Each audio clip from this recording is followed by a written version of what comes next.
Hello, dear friends.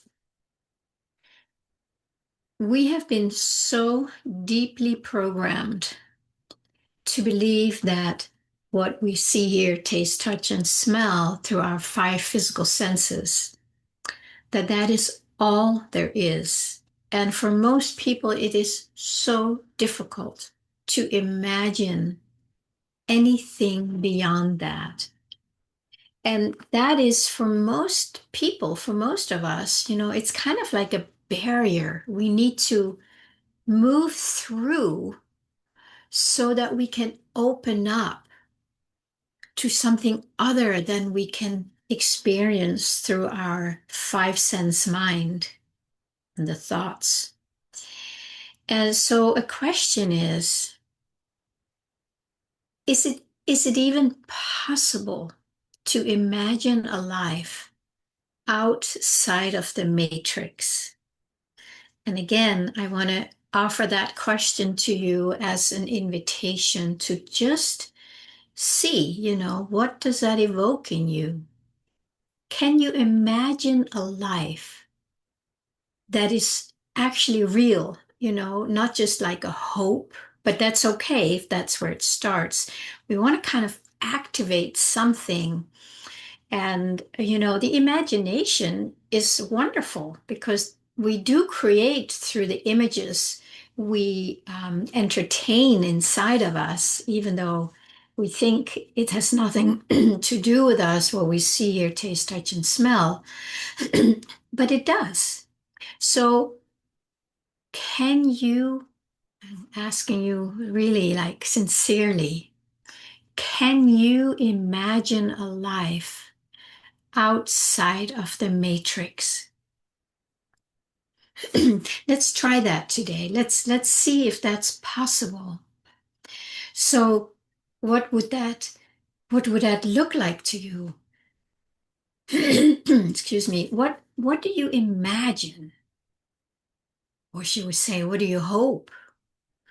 Or what would you long for? If this, what we see, hear, taste, touch, and smell, is not all there is. It is all there is to our mind and five senses. Yes, that is all there is. So we need to engage or activate another sense inside. It's the soul sense that probably has many other names. For me, it's a connection to my soul and then listening and sensing into what that is. So it can start with a curiosity. It's like, wow, what would a life outside of the matrix be like? Well, what would you like it to be like? What are you hoping for? If you could just, like I talked about a little while ago, get a ticket and get on that train outside of the matrix, where would you want to go? And that is an important step. And you can watch that video here.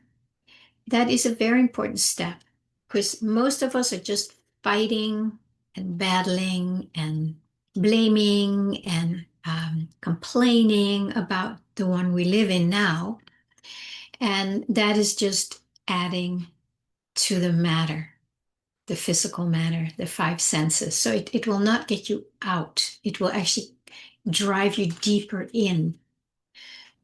So what kind of world would you like to imagine that is also here? It's already here. It's already here. And hold on a second. My cat Shanti, who's still here. Want to come in? Come on in. I'm still, I have one cat left, as you probably know, and I'm still his servant. Happily so.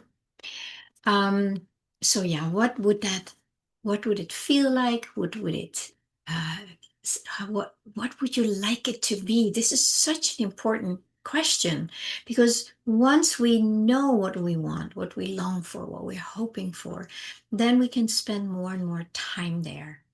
And as long as we have been so identified with the programming of the matrix, it's almost like we have lost touch with reality.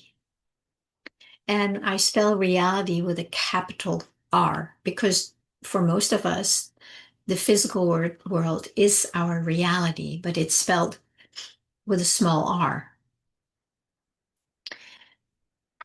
I I want to just share a little funny thing. I received a very, very sweet card for my birthday a little while ago, and a friend of mine, and she was saying, just how much she appreciated this and that.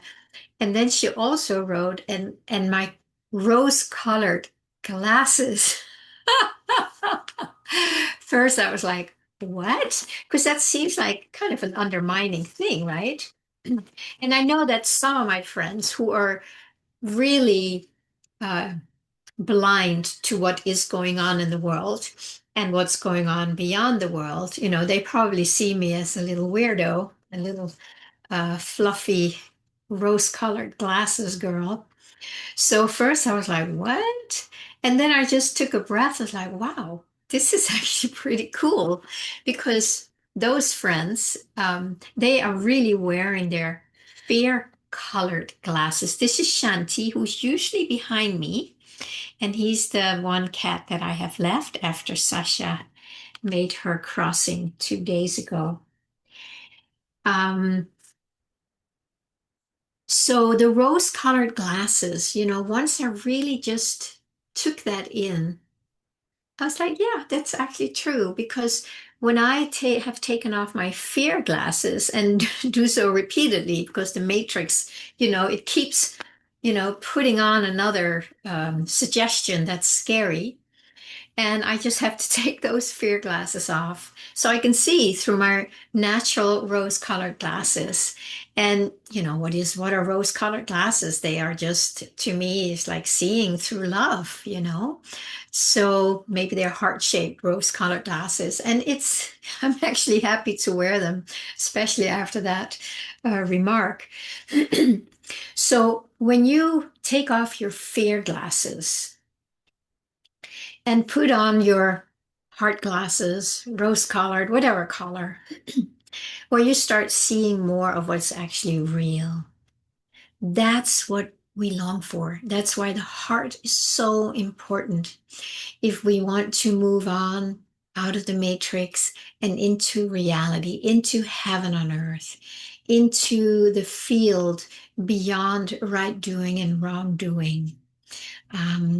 This is really where we're heading. So let's give a moment and just imagine, keep imagining, feel what you would like it to be, and then go there often.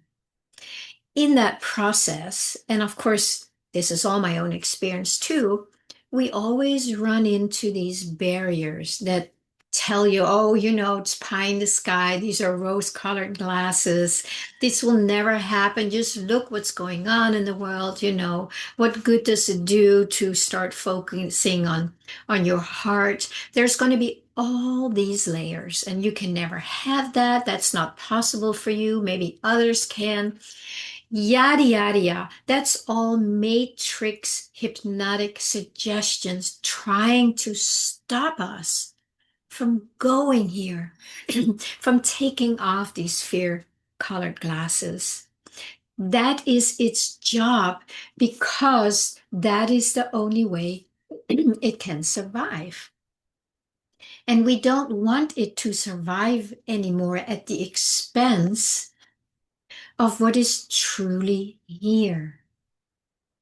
What is truly here, we can only see when we consciously choose to take off these fear glasses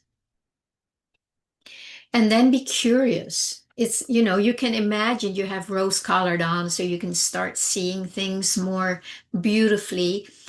Anything that helps us to make that transition over and over again, I would say do it. use whatever props.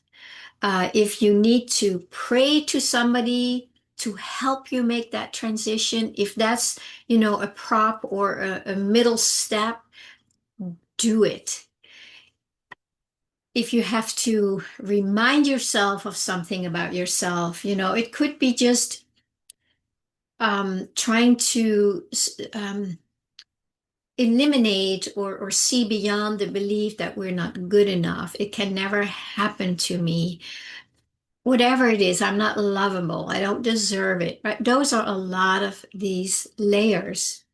If it's helpful to use kind of a counter phrase, like we can just say, no, I actually am good enough, but we have to feel it. These counter phrases, you don't want to end up holding on to them. You want to use them to cancel out the lie that you're not good enough. Some people can just slip right out of it when you see it, when they see it. And some of us need to use some props. It's all good. There is no right way. There's no one way. There's your way and my way, and they may look very differently. But if it helps us to make that shift from fear matrix into rose-colored glasses, love, peace, oneness, why not use it? Why not take that gift, this prop, so that eventually this becomes a more natural resting place and more obvious to us? Because the more, for me, the more I sense into the field around me, it gets easier and easier to tune into it because it's kind of this thing with the neural pathways. It becomes just more and more like the default. It's not default in me yet, but it becomes more and more default and more easy as I practice. So I want to invite you to really consider, imagine, what would your life or the whole planet's life, what do you imagine it would be like? And then stay there, go back there all the time. Use all the props you need to go back there. Because I know when we want to leave the matrix is going to send a fear bomb, or something, or um, undeserving bomb or an unlovable bomb, whatever it is. So you can almost expect that. And then normally we just get pulled right back into the matrix. So recognizing it, right? And I did a few videos too about, the 5 things the matrix uses. You can watch those videos here. It's going to be right there. So we need to recognize them. And then if we need to counter them with something, do it.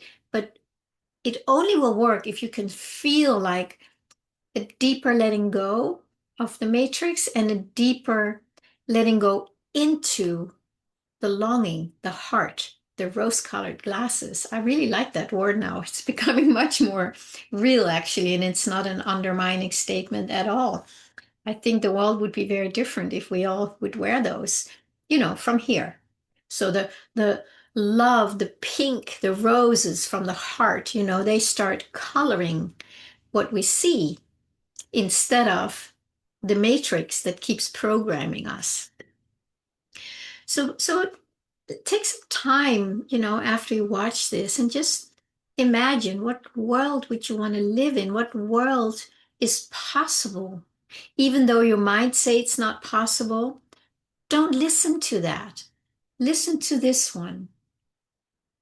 What would you really love? What world is waiting for you, literally waiting for you and for me and for all of us?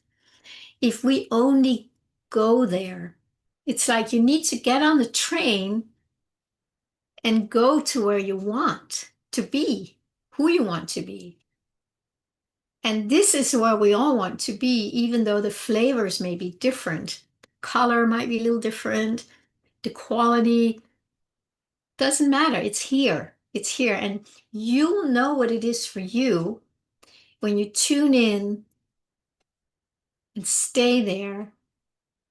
And really, if you can just indulge in it and say yes to it. Yes, please, for me too. You see, that's a way we let ourselves enter here instead of being stopped here.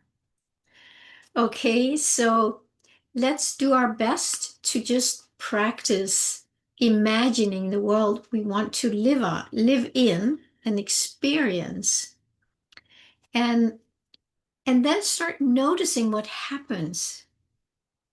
The more we spend time there, the more things just start appearing in this dimension, because now we are wearing different glasses. And that's why we start experiencing life here differently. It's not that anything is changing necessarily, but it is changing in our experience. And that's really all we can do. So, my friends, wear your pink colored glasses and report to me what you find, what you see, what you experience, what you feel, and how it is for you. I think that would be a fun thing. Blessings.